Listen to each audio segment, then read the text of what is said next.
నెల్లూరు నగరంలోని స్థానిక జెండా వీధి యూసుఫియా మసీదు దగ్గర నెల్లూరు నగరానికి చెందిన ముస్లిం మైనారిటీ నాయకులు సయ్యద్ సమీ హుసేని జియావుల్ హక్ ఆధ్వర్యంలో కొవ్వొత్తులు వెలిగించి బంగ్లాదేశ్లో హిందువులపై జరుగుతున్న దాడిని ఖండిస్తూ నిరసన కార్యక్రమాన్ని నిర్వహించారు. ఈ సందర్భంగా ఇస్లాం సాంప్రదాయం ప్రకారం సాటి మనుషులను హింసించడం నేరమని, ఇది ఇస్లాంకు విరుద్ధమని, కావున ఇటువంటి చర్యలను ప్రపంచవ్యాప్తంగా ఉన్న ముస్లింలు సహించరని, భారతదేశ ప్రభుత్వం దీనిపై గట్టి నిర్ణయం తీసుకోవాలని లేదా బంగ్లాదేశ్ ప్రభుత్వంపై యుద్ధం ప్రకటించాలని పిలుపునిచ్చారు. ఈ కార్యక్రమంలో నెల్లూరు నగరానికి చెందిన ముస్లిం మైనారిటీ నేతలు అధిక సంఖ్యలో పాల్గొని తమ సంఘీభావాన్ని తెలిపారు. హిందువుల మీద జరుగుతున్న దాడులను వెంటనే బంగ్లాదేశ్ లో హిందువుల మీద జరుగుతున్న దాడులను వెంటనే బంగ్లాదేశ్ లో హిందూ దేవస్థానాల మీద జరుగుతున్న దాడులను వెంటనే బంగ్లాదేశ్ లో హిందూ దేవస్థానాల మీద జరుగుతున్న దాడులను వెంటనే బంగ్లాదేశ్ లో హిందువుల మీద జరుగుతున్న దాడులను వెంటనే బంగ్లాదేశ్ లో హిందువులకు వెంటనే రక్షణ కల్పించాలి. బంగ్లాదేశ్ లో ఉన్న హిందూ సోదరులకు వెంటనే రక్షణ కల్పించాలి. బంగ్లాదేశ్ లో జరుగుతున్న వ్యవహారం మీద భారతదేశ ప్రభుత్వం వెంటనే జోక్యం చేసుకోవాలి.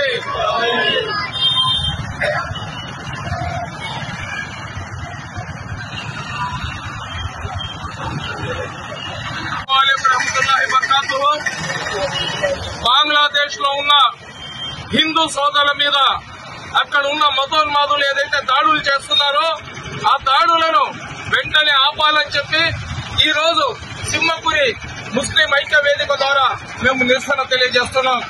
ఎందుకంటే ఒక మనిషిని చంపే హక్కు ప్రపంచంలో ఎవరికి ఇవ్వలేదు. ఈ రోజు బంగ్లాదేశ్ లో ఎవరైతే మా హిందూ సోదరులు ఉంటారో వాళ్ళు మైనార్టీ లాగా అక్కడ జీవిస్తున్నారు. భారతదేశంలో మైనార్టీల మీద దాడి జరిగినప్పుడు మాకు న్యాయం చేయండి, మాకు రక్షణ ఇవ్వండి అని చెప్పి మేము పోరాటం చేస్తున్నాం. అదేవిధంగా బంగ్లాదేశ్ లో మైనార్టీ లాగా జీవిస్తున్న హిందూ సోదరులకు అదేవిధంగా వాళ్ళ దేవస్థానాల మీద అక్కడ ఉన్న కొన్ని మతోన్మాద శక్తులు చేస్తున్న దాడిని మేము తీవ్రంగా ఖండిస్తున్నాం. మేము దేశ ప్రధానమంత్రి నరేంద్ర మోడీ గారికి ఒకటే కోరుకుంటున్నాం, ఎక్కడ ఏం జరిగినా గానీ పెద్ద మనిషిలాగా మీరు వెళ్తారు కదా, బంగ్లాదేశ్ లో హిందువుల మీద దాడులు జరుగుతుంటే మీరెందుకు ముక్కు మీద వేలు వేసుకుని తమాషా చూస్తున్నారు? మీరు ఖచ్చితంగా బంగ్లాదేశ్ ప్రధానమంత్రితో మాట్లాడి అక్కడ హిందువులకు రక్షణ కల్పించాల్సిన బాధ్యత మీ మీద ఉంది. ఎందుకంటే భారతదేశం అనేది ప్రపంచ శాంతిని కోరుకునే దేశం. ప్రపంచ శాంతిని కోరుకునే దేశంలో ప్రధానమంత్రిలాగా ఉన్న మీకు అక్కడ జరుగుతున్న దాడులను ఆపే హక్కు మీకుంది. కాబట్టి దయచేసి ఎవరైతే మన దేశ ప్రధానమంత్రి ఉన్నారో నరేంద్ర మోడీ గారు, అదేవిధంగా హోమ్ మినిస్టర్ అమిత్ షా గారు జోక్యం చేసుకుని అక్కడ హిందూ సోదరులకు ఖచ్చితంగా రక్షణ కల్పించాలా. ఇస్లాం ధర్మం అనేది ఎదుటి మనిషిని ప్రేమించడం నేర్పిస్తుంది. అక్కడ ఉన్న ఆలింలకు, అక్కడ ఉన్న జమాత్ పెద్దలకు మేము ఒకటే రిక్వెస్ట్ చేస్తున్నాం, ఇస్లాంకి వ్యతిరేకంగా ఒక మనిషిని చంపే హక్కు ఎవరు మీకు ఇవ్వలేదు. కాబట్టి ఏదైతే బంగ్లాదేశ్ లో హిందువుల మీద వాళ్ళ దేవస్థానాల మీద జరుగుతున్న దాడులు ఉన్నాయో వాటిని మీరు వెంటనే ఆపకపోతే మటుకు భారతదేశంలో ఉన్న ముస్లింలందరూ కూడా బంగ్లాదేశ్ కి వ్యతిరేకంగా మేము ప్రవర్తిస్తాము. అదేవిధంగా మన దేశ ప్రధానికి బంగ్లాదేశ్ మీద యుద్ధం ప్రకటించమని చెప్పి మేమందరం కూడా ప్రెషర్ తీసుకుని వస్తాము. ప్రపంచ శాంతి అనేది మొహమ్మద్ ప్రవక్త ఇచ్చిన సందేశం. మీరు ఆ సందేశాన్ని కూడా మరిచి ఇతర మతస్థుల మీద దాడి చేయడము క్షమించడానికి నేరం. కాబట్టి వెంటనే బంగ్లాదేశ్ లో శాంతి కావాలా, అదేవిధంగా హిందువులకు రక్షణ కల్పించాలని కోరుకుంటున్నాం.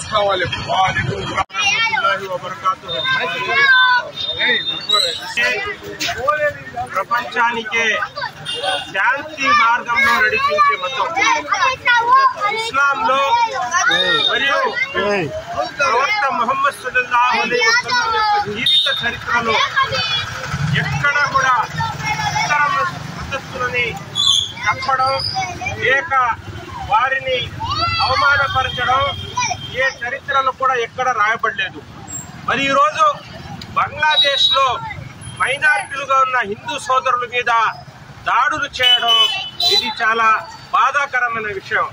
కావున ఏదైతే బంగ్లాదేశ్ ప్రభుత్వం ఉందో ఆ ప్రభుత్వాన్ని మేము డిమాండ్ చేస్తున్నాం, మీరు త్వరలో అతి త్వరగా ఏదైతే అక్కడ మైనారిటీలు హిందూ సోదరుల దాడులు జరుగుతున్నాయో అవన్నీ ఆపాలని డిమాండ్ చేస్తున్నాం.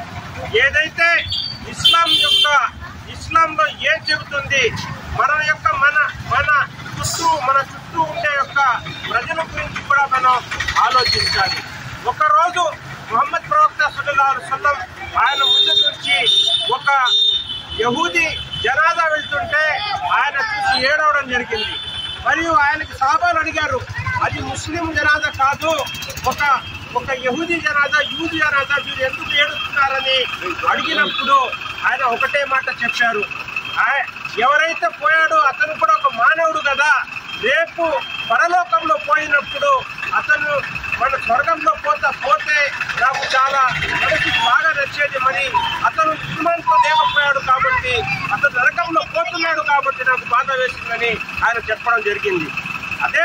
అదే విధంగా ప్రపంచంలోనే మరియు ఏదైతే మొట్టమొదటి ఇస్లాం యుద్ధం జరిగిందో ఆ యుద్ధంలో ఎవరైతే ఖైదీలుగా తీసుకొని వచ్చారో వారందరినీ మరియు స్తంభానికి కట్టిన తర్వాత ఎవరిని కూడా శిక్షించలేదు. ఏ ఒక్క ఖైదీని కూడా ఆయన శిక్షించకుండా వారి నుంచి పారితోషికం తీసుకొని వాళ్ళందరినీ విడుదల చేయడం జరిగింది.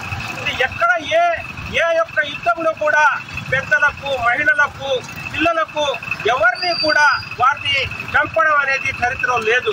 అలాంటి ఇస్లాం మనకు నేర్పిస్తుంది. కాబట్టి ఇస్లాంని మీరు ఇంకా ప్రఖ్యాతిగాంచాలి.